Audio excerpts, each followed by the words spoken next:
Hi guys. So I forgot I had this footage. In the fall there, I had made some venison tallow. And I didn't do it on the wood stove because it was way too hot at the time. I just did it on my regular cook stove. And I thought, oh, I just found it. Maybe I should show this right to you. But anyways, the reason that I save and make venison tallow is, one, I like to make suet cakes out of it for the winter time. And I also like to put a little bit of tallow in the dog food that I'm making. And I know a lot of people will go, oh my God, don't feed your dog that. But my dog's a working dog. She burns it off. If she doesn't have fat in her diet, she does get she'll get skinny, which is not good. And she's working every day. In the wintertime, I also kick sled with her every day for miles. So it's just something that she needs. But if your dog is, more of a couch potato dog, eats a lot of treats and is a little chubby and things like that, don't put it in their dog food, because pancreatitis is a thing in dogs. Too much fat can cause it. So your dog can die. So my dog just hit my camera. Was I talking about dogs dying and you freaked out or what? So anyways, but if your dog is a couch potato, doesn't get much exercise, and is not a working breed that is constantly going 100 miles an hour, don't feed them tallow when you're making their food, because too much fat in their diet can give them pancreatitis and they can die from it. So be very careful. This is more for working dogs, dogs that are active every day and actually need good fat in their diet. So that was just sort of a warning for everyone who's going to freak out and say, please don't feed your dog tallow. Well, certain dogs do need it. Working dogs, sled dogs, dogs like that. High performance dogs that are going nonstop every day. So without further ado, I will turn the camera around here and I'll show you how I make the tallow and render it all down. So last year, our deer that we shot, I saved all the fat from it, as you can see here, and I just put it in a bag and I popped it in the freezer. I never did get around to rendering it down, but today my husband informed me that we need some freezer space because he's going in tonight to pick up some of the moose that they got this fall. I'm going to show you how we render it down, and then there's a few things I will use with this once it's rendered down. One is to add to the dog's soups every week. Another thing is I will make little bird feeder, and I hang those out during the winter time, and the birds just love them, and it's good for them too. So basically what I'm doing, I'm just cutting up all the fat into small hunks like this. Now, if I was doing it for us and I was doing beef fat, I would probably cut off some of that, a little bit of meat or blood in there. Some people leave it in, but for a nice white clear tallow, you would want to cut all that off and all the blood and stuff like that. But for the dog, she doesn't mind and she doesn't care exactly. There's a few ways you can do this. Some people put a little bit of water in their pot before they start to render it down, and some people don't. if you are putting the water in there, you pretty well at the end of it got to make sure all the water has dissipated off, or because you don't want your towel to go bad. I just put it in the pot and slowly melt it down. You want to use low temperatures because it will burn. And you could also do it in a double boiler. I'm not sure if you can see that. I have a double boiler, yeah, on the stove here that I am doing some in, but I'm out because I got so much of it. But I'm going to do some just in the pot here too, just like this.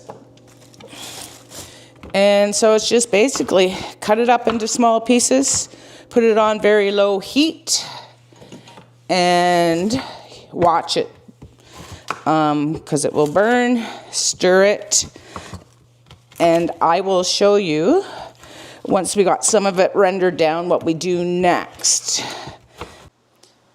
Okay, so I'm just getting ready here with the little bird feeders I'm making. I'm just using some old containers we don't use anymore, plastic containers. We don't like really using plastic containers for ourselves, but for the birds, I'm sure it will be fine. Basically what I'm doing, I put some black oiled sunflower seeds in there. I made up little strings, tied a knot in it, made a loop, tied a knot, and then we'll just put the knot part down in the middle there. So when the towel hardens up, stay inside there, and then the outside loop out here like this so I can hang them from the trees. And I am using just some twine. It says sisal, so there's no plastic or anything in there. So if something happens and one blows away on the tree or something like that, it will rot down and it's not going to hurt anything. So it's almost like a sisal binder twine, but it is just like not as thick as binder twine. So it's not plastic or something happens to eat it, that it's not going to hurt them, because it's that's why years ago they switched to plastic twine making bales of hay. You can still get sisal like this, but the reason they use this was if a cattle beast or horse or something accidentally ate some of that it would break down in their stomach and it would just come out. Nowadays with the plastic, when we used to have cow calf, we actually had a cow die because she had eaten a lot of plastic twine, and there was a big ball in her stomach of the plastic twine. And we always took the twine off our bales of hay when we fed it to them. But we bought her when she was probably 5 or 6 years old.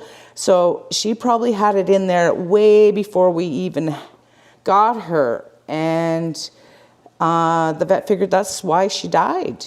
So I suggest using a sisal twine. That way, just to be safe. Let's say whatever critter comes along and eats this and they accidentally eat the twine, then they're going to be fine. Okay, and we'll take you over and see how our venison fat is rendering down. It smells like it's a different smell than, for sure, beef tallow. That's why I usually feed it to the birds, feed it to the dog. She loves it. If it came down to it and we had nothing, we didn't have any tallow, I would use it for ourselves. It's just not as flavorful as beef tallow. And you can see we're just slowly, you don't want this to be boiling away like crazy. You just want to slowly be melting it down. This is rendering down nice. Now what I did do, I took some from the double boiler there and cut it up and added it to this pot. This seems to be working much better on this stove just without the double boiler. That is probably because on my wood stove I can't control the heat as much, and it's probably a hotter process on the wood stove. So that's probably why I always use a double boiler on it. But we do have action coming here. I'll show you. I don't want it to steam up the camera, but we do. Oh yeah, she's going to steam up the camera on me. We do have some oil coming out of this. Eventually, there we go. Eventually, this is taking much longer, but it's probably a safer way to do it than this way, especially if you're doing it on top of a wood stove. I would say this would be a much safer way. Okay, so another thing I haven't mentioned yet is not all dogs can tolerate venison. The dog we had before, we had her for about 15 years there before she passed on. She could not handle any venison, even when we're butchering up a deer and she'd get a little scrap or anything like that, it would give her the poops. So just be forewarned that some dogs cannot handle venison. I don't know what it is with some dogs and why they can't process it properly. So just be forewarned that this may not be good for all dogs, for sure. So we'll have a look here and see how it's going. Okay, so it is almost ready. If I was doing this with beef tallow for ourselves, I would probably go a little longer because this is the leftover stuff, the cracklings or whatever, are actually good to eat. But I did not cut these chunks down very small like I would have done with beef. If we're going to keep them, I will keep them for the dog and put some in the bird feed too. So I think we're going to call this one done, and I'm going to show you how I strain it and how I make the bird feed here. These cracklings out, they're not really cracklings yet, but if we had really small chunks, would have worked a lot better, but that's okay. We'll still utilize these. Just get some of them out of our way. So, anyway, I'm just going to put those aside. So what I'm going to do here, hopefully you can see, I have my mason jar. I have my little funnel here I use for canning. And I have a strainer. You can use cheesecloth, anything like that. Make sure everything's nice and clean. If I had a bigger strainer, it'd be nicer to fit in there. But anyways, I'm going to try to get these really close together. And I'm just going to ladle my fat into the jar and strain it. Now, if you had added water to this process, you would want to make sure all your water was evaporated. And that way it would last longer, because if you got water or moisture in there, it's not going to last. Your towel's not going to last as long. Of the cracklings that aren't really cracklings yet, but I'll take a little bit of that and put that in the middle. You want to make sure this is cool enough. It's not going to melt your plastic container. If you have metal containers, that would probably be better, or glass. So just be aware of that. Because I think last or 2 years ago when I did this, I was using like, I don't know, a cottage cheese container or something like that. And I did this and it melted right through the bottom. And then I had a very, very big mess to clean up. So anyways, I just sort of put the cracklings in the middle there. So it is nice and sealed off the top with the tallow. And we'll come over and have a look at it. And see, I have my little string to the side with the little loop on it. And in the center is my knot part. So the towel will hold it in place there. So I just going to put these aside and let them cool. And I don't feed these until it's winter time and the bears have all gone away hibernating, because I don't like having bears up around the house very much. So just a side note there. Wait till the bear, I don't feed anything in the bird feeders until then. So there. And then when they cool down, I'll just pop the plastic lid on there and I'll stick it in the freezer. And then in the wintertime, I'll just take it out and I'll just pop it right out of the plastic container, the whole thing, and hang it up in the tree. And then I got my containers to go for next time. Okay, so we got everything all finished up now, and I'm just going to show you a little bit of what we have going on. We have all the bird seed done up. I'll just let it cool down, then I'll put the lids on, then I'll pop it into the freezer, and it'll be ready for this winter for them. And then we have the cracklings that we could have rendered down more, as you can see. These I'm just going to put in the fridge and I'm going to add to the dog's food.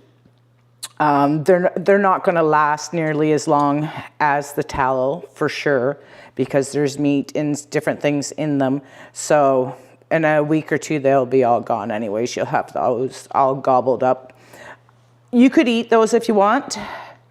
I don't know if you never had venison before. Venison fat has a different flavor. It's something you got to really acquire to.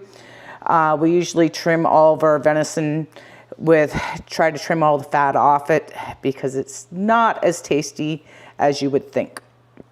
Okay, and then moving on, this is all the tallow we got. Okay, so these were the ones I did, and this one here, I did right on top of the stove top without the double boiler. As you can tell, and this is the one I did in the double boiler.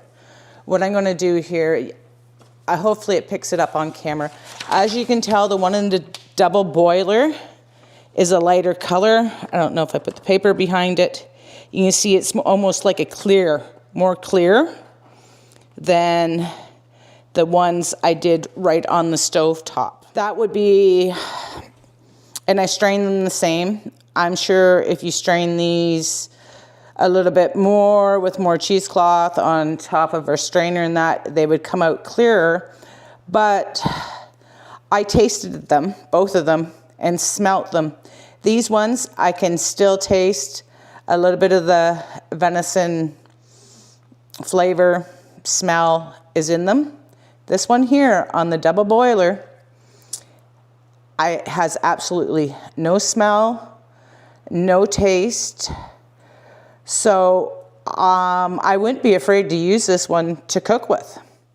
I would say this would be better to use as in your soaps and shampoos and that, and you're not going to get any smells or any offness to it, because there's absolutely no smell to it. There's, no taste to it compared to these ones. Thanks for watching, and like and subscribe if you thought this content was good. Have a good one. Thanks, guys. Sit. Sit. You want to go mushing? Do ya? You got your harness on? We'll get your musher. Let's go. Oh, you want to go?